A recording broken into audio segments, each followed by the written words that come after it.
this. Welcome. It's been quite some time.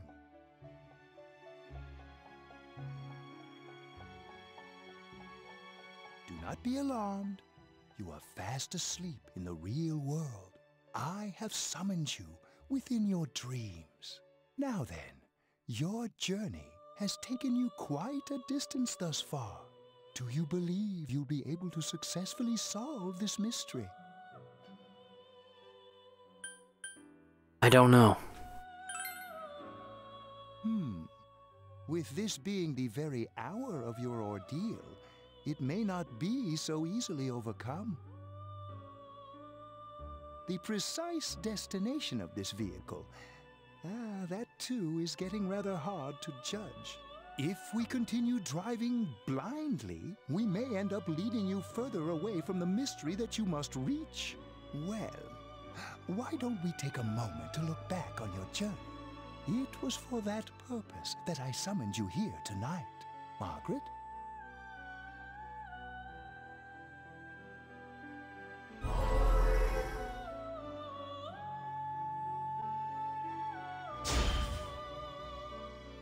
Really getting it is totally different. I mean, really finding yourself. I've been trying not to think about it all this time. But I finally feel like I can face reality. You're the only one who didn't pay attention to the rumors flying around about me. You saw me as I am. I can't ignore that fact any longer. I need to face the truth head on. What's right? What you should choose to do in life? The answers to those things lie within you. You gave me the opportunity to start walking. I'm going to think about my life and set my own path. I was scared, but I've learned my lesson now.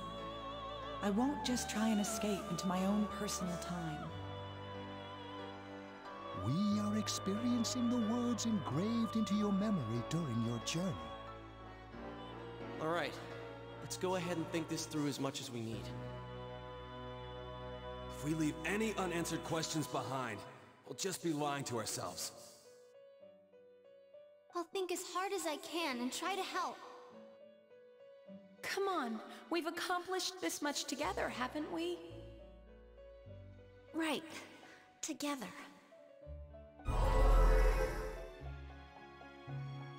And it seems you have comrades with you as well. Those heading in the same direction through this dense fog.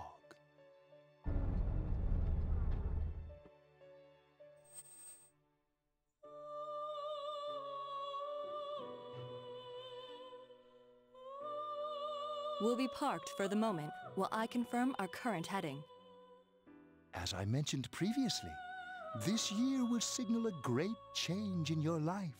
Though there isn't much time left, it can be worth your while to take the time to stop and reflect. People are like water flowing in a river. There is only one stream, but all who pass through it are affected differently. Some travel fast, some change their course, experiencing countless events as they travel down the river of time. Just so. The state of this room reflects the scenery of your heart. Perhaps this may be a time for contemplation rather than action.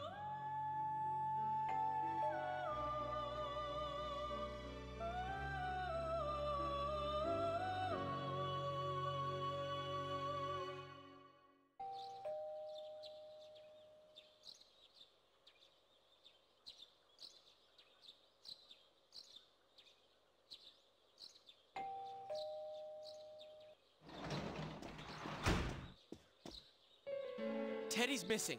I looked all over the neighborhood, but I couldn't find him anywhere. And that's worrying. Yeah, me too. He was acting all weird lately. Rise and the others are checking inside the TV to see if he's gone back to the other side. We're meeting pretty soon, so will you come with me to Jeunesse?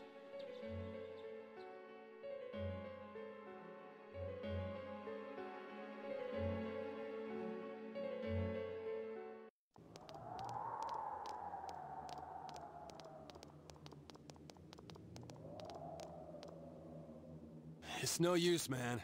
We can't find him. No luck for me either. I didn't sense anything over there. The fog's so dense it might be affecting my readings. I wish I could do better. I'm sorry. Ted. Don't tell me he really went back to his world this time. We told him over and over that he could stay here.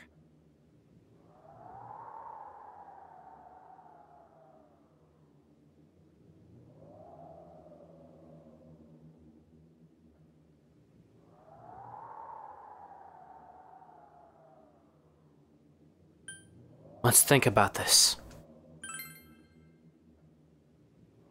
I guess that's all we can do right now. He plays dumb a lot, but he's attached to us deep down. He wouldn't disappear without saying anything, right? I'm worried for Teddy myself, but let's trust in him and await his return. Right now we must concentrate on the case. It won't be long before Namatame is transferred to another location. We must hurry, or we will miss our only chance to get his perspective on this. You know, I've been thinking about the case since, but something just doesn't seem right. Let's quickly review the facts. Of all the victims, only 2 were killed. Miss Yamano the announcer, and Saki-san. From the documents we found in the car, we know Namatame had some sort of dealings with them. After that, there were multiple attempted murders in which we were targeted. It was only when he took Nanako-chan that we caught him in the act, identifying his modus operandi in the process. When I hear you put it like that, sounds like the dude's guilty. As a result of Namatame's arrest, the police admitted that Mitsuo Kubo was a mere copycat killer. Back up to yesterday. Remember when you said Namatame didn't have a motive to kill the announcer? That's what's bothering me. Right. Either he's completely nuts, or we're misunderstanding something. You lost me. She's trying to say that if Namatame is sane, then there may be facts in the case we don't know about yet. Sane or insane? Sounds like a play I saw before. When he talks about saving people, what does that actually mean? I don't think there's any doubt that it includes kidnapping people and throwing them into the TV. Could he mean saving them through death? He did call himself a savior, and said that the other side is a wonderful world. So they'll be saved if they die? What a bunch of crap!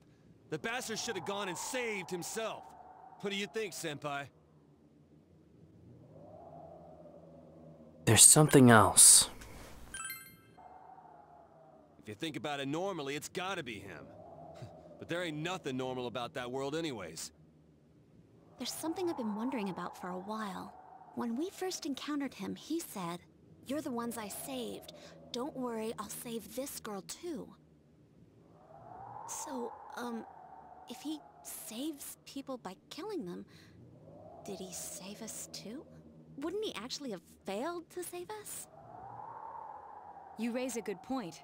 If he thinks that salvation comes only through death, his words to us make no sense.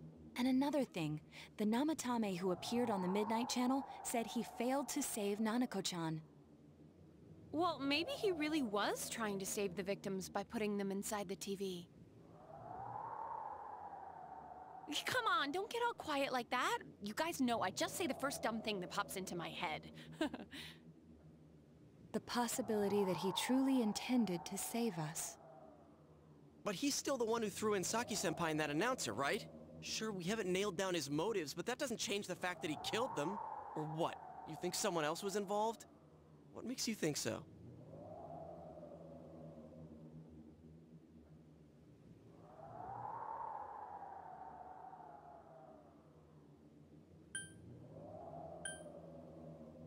The warning letter.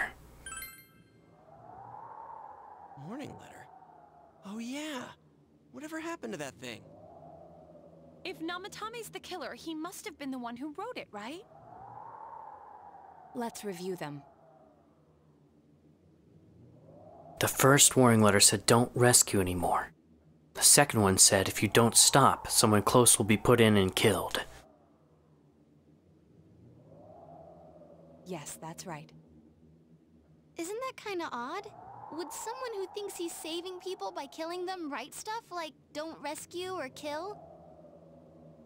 Yeah, And the will be put in and killed part doesn't make sense either. If the killer was writing it, wouldn't it be more like I'll put in and kill? Hey, could this mean... Namatame didn't write it. Yeah, it's almost like someone else wrote this letter. But only the killer would write such a letter and deliver it to Dojima-san's house, right? If someone else wrote it, that could only mean... Dear God. Since this is such an unusual case, I was absolutely convinced that other than the Kubo incident, there was one culprit. So, Namatame really was trying to save his victims? Everything is exactly the opposite of what it first seemed. In Namatame's parlance, failing would have been the first two cases when the victims died. If he had used his method twice and failed both times, he would hardly have continued using the TV. And yet he did.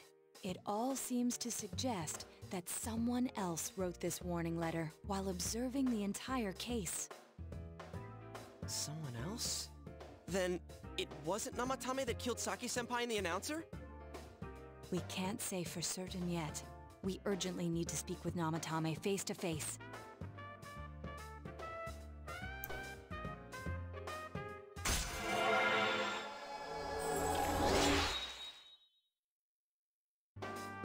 How though?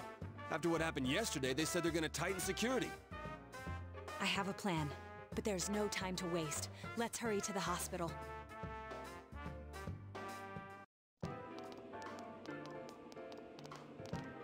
Hey, this place is off limits.